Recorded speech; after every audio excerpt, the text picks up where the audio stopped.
Nucleus in addition to its role in inheritance acts as a control centre of the activities of the cell. तो nucleus का एक काम तो inheritance का हो गया, क्योंकि वो उसमें क्रोमोसोम्स हैं जो जीन्स कैरी करते हैं। इसके अलावा क्या करता है, acts as control centre of the activities of the cell. तो ये एक्टिविटीज जो सेल में होती है उसका कंट्रोल सेंटर है। Basically this is like a brain for the cell, तो सेल के ब्रेन की तरह है ये। The entire content of a living cell is known as protoplasm. तो लिविंग सेल का जो सारा कंटेंट है उसको क्या बोलते हैं, protoplasm. It includes the cytoplasm and the nucleus. तो जो भी लिविंग सेल में सारा कंटेंट है, सारा न्यूक्लियस, साइटोप्लाज्म और उसके अंदर जो ऑर्गेनेल, सारे के सारे को क्या बोलते हैं, protoplasm. It includes the cytoplasm and nucleus. Protoplasm is called the living substance of the cell. तो प्रोटोप्लाज्म क्या है, इस सेल का लिविंग सब्सटेंस है। तो जो भी इस सेल के अंदर है सबका सब क्या कहते हैं, उसे प्रोटोप्लाज्म। पहेली wants to know if structure of the nucleus is the same in cells of plants, animals and bacteria। तो पहेली जानना चाहती है कि जो न्यूक्लियस का स्ट्रक्चर है वो सेल्स में जो है, प्लांट्स सेल्स में, एनिमल्स में और बैक्टीरिया में एक जैसा होता है कि अलग अलग होता है। The nucleus of the bacterial cell is not well organise like the cells of multicellular organism. तो एक चीज तो ये हुई कि जो बैक्टीरियल सेल होता है उसका न्यूक्लियस नॉट वेल ऑर्गेनाइज्ड होता है, वो ऑर्गेनाइज्ड वेल नहीं होता है जैसे कि मल्टी सेल्यूलर ऑर्गेनिज्म में होता है। There is no nuclear membrane, उसमें कोई न्यूक्लियर मेम्ब्रेन नहीं होती है। तो ये क्वेश्चन आपका इंपॉर्टेंट है, ये एग्जाम में आता है कि क्या डिफरेंस होता है जो है इन यूनिसेल्यूलर एनिमल्स की सेल्स में और मल्टी सेल्यूलर एनिमल्स की सेल में। The cells having nuclear material without nuclear membrane are termed at prokaryotic cells। तो जो सेल्स जिसमें न्यूक्लियर मेम्ब्रेन नहीं होती उन्हें क्या बोलते हैं, prokaryotic cells. The organism with these kinds of cell are called prokaryotes. तो जो जिन ऑर्गेनिज्म में इस टाइप की सेल्स होती है वो क्या बोलते हैं, प्रोकैरियोटिक सेल्स होती हैं, उन्हें क्या बोलते हैं, प्रोकैरियोट्स। प्रो मतलब प्रिमिटिव यानी शुरुआती, कैरियॉन्स का मतलब न्यूक्लियस। तो इनमें न्यूक्लियस बहुत डेवलप नहीं होता, प्राइमिटिव होता है यानी स्टार्टिंग फेज में ही होता है, तो ऐसा ही रहता है। अब इसके एग्जांपल्स क्या है, एग्जांपल्स हैं bacteria and blue green algae. तो इसमें न्यूक्लियर मेम्ब्रेन नहीं होती और न्यूक्लियस वेल ऑर्गेनाइज और बहुत अच्छे से डेवलप नहीं होता। The cells like onion cells and cheek cells having well organized nucleus with a nuclear membrane are designated as eukaryotic cells। तो जैसे अनियन सेल थी या चीक सेल थी, इसमें क्या है, इसमें वेल ऑर्गेनाइज न्यूक्लियस था। इनमें क्या था, वेल ऑर्गेनाइज न्यूक्लियस था, उसमें एक न्यूक्लियर मेम्ब्रेन भी थी। तो इन्हें क्या बोलते हैं, eukaryotic cell. All organism other than bacteria and blue green algae are called eukaryotes. तो जो ब्लू ग्रीन एल्गी और उसके जो है ये बैक्टीरिया के अलावा जो बाकी सारी सेल्स हैं, बाकी सारे ऑर्गेनिज्म में क्या कहलाते हैं, यूकैरियोट्स। यूकैरियोट्स का मतलब क्या है, यू का मतलब है ट्रू, कैरियन का मतलब है न्यूक्लियस, जिनमें रियल में न्यूक्लियस होता है। क्योंकि इनमें न्यूक्लियस जो है प्रिमिटिव होता है, पूरा न्यूक्लियस नहीं होता, ट्रू न्यूक्लियस नहीं है। तो ये क्या बोलते हैं, प्रोकैरियोट यानी प्रिमिटिव यानी initial stages of nucleus. But eukaryotes में क्या होता है, ट्रू न्यूक्लियस होता है, फुल्ली डेवलप्ड न्यूक्लियस होता है विद अ न्यूक्लियर मेम्ब्रेन। तो ये सेल्स का स्ट्रक्चर हम लोग पहले ही देख चुके हैं, एनिमल सेल और plant cell. While observing the onion peels under the microscope, did you notice any blank looking structures in the cytoplasm? तो जब हम साइटोप्लाज्म को ऑब्जर्व करते हैं अनियन पील के, तो उसमें कुछ खाली जगह होती हैं। उन खाली जगह को क्या बोलते हैं, वैक्यूल। जो खाली जगह है, जैसे यहाँ देखिए ये खाली जगह है, ये एनिमल सेल में वैक्यूल्स बहुत बड़ी होती हैं। It could be single and big in onion cell. तो ये क्या हो सकती है, सिंगल एक भी वैक्यूल हो सकती है और बहुत बड़ी भी हो सकती है।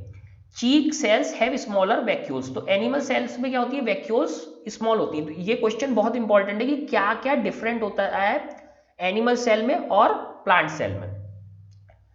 Large vacuoles are common in plant cells. तो प्लांट सेल में क्या होता है, लार्ज वैक्यूल्स होती है।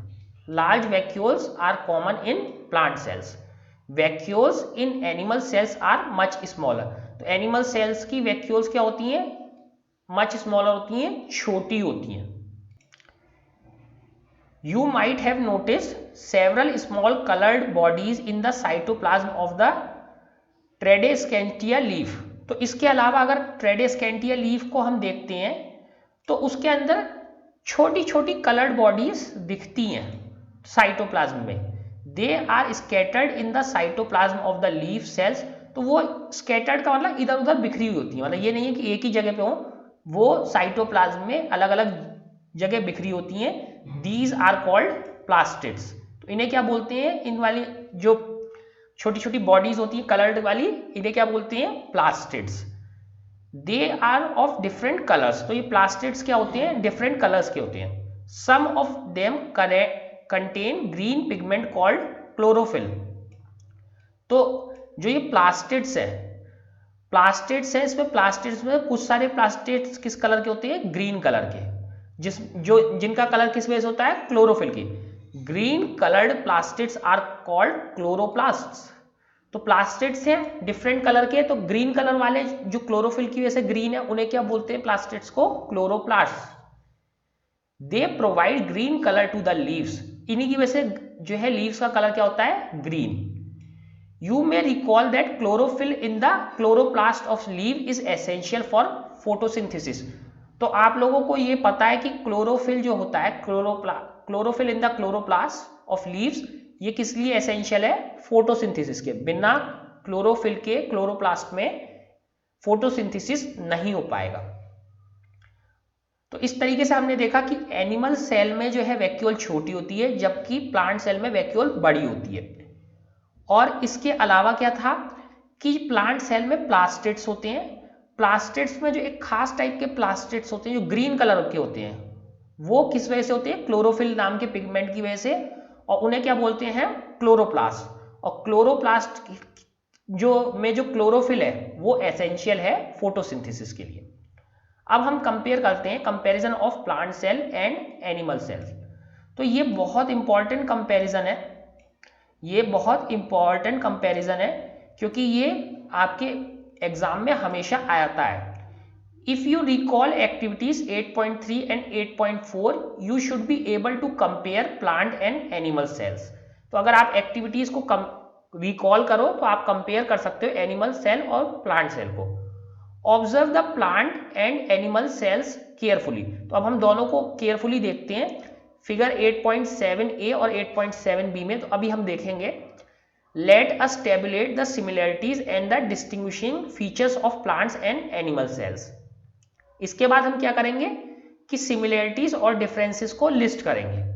Only a few features are mentioned, you may add more features in table 8.1। तो कुछ ही फीचर्स इसमें हैं, हम इसमें और भी फीचर्स ऐड कर सकते हैं। तो ये जरूरी नहीं कि केवल इतने ही फीचर्स हैं, और भी फीचर्स हम इसमें ऐड कर सकते हैं।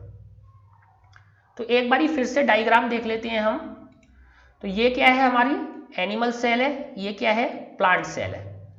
प्लांट सेल पे सेल मेम्ब्रेन तो है ही है, एक एडिशनल मेम्ब्रेन है जिसे हम क्या कहते हैं, सेल वॉल। तो सेल मेम्ब्रेन भी है, सेल वॉल भी है। प्लांट सेल में वैक्यूल बहुत बड़ी है, एनिमल सेल में वैक्यूल बहुत छोटी है। न्यूक्लियस दोनों में ही अवेलेबल है। और देखिए न्यूक्लियस के अंदर एक छोटा सा पार्ट, स्फेरिकल बॉडी यहाँ पे और यहाँ पे, ये क्या है, न्यूक्लियोलस है। ये क्या है, न्यूक्लियोलस है। इसमें देखिए ये कुछ और बॉडीज हैं, ये देखिए जैसे साइटोप्लाज्म है, पूरा साइटोप्लाज्म है। साइटोप्लाज्म के अंदर क्या है, ये हमारे माइटोकॉन्ड्रिया है। माइटोकॉन्ड्रिया के अलावा गोल्जी बॉडी है, गोल्जी बॉडी के अलावा राइबोसोम्स, वो सारे के सारे साइटोप्लाज्म में होते हैं। यहां देखेंगे तो प्लांट सेल में आपको डिफरेंट टाइप के पिगमेंट्स दिख रहे हैं जो प्लास्टिड्स हैं।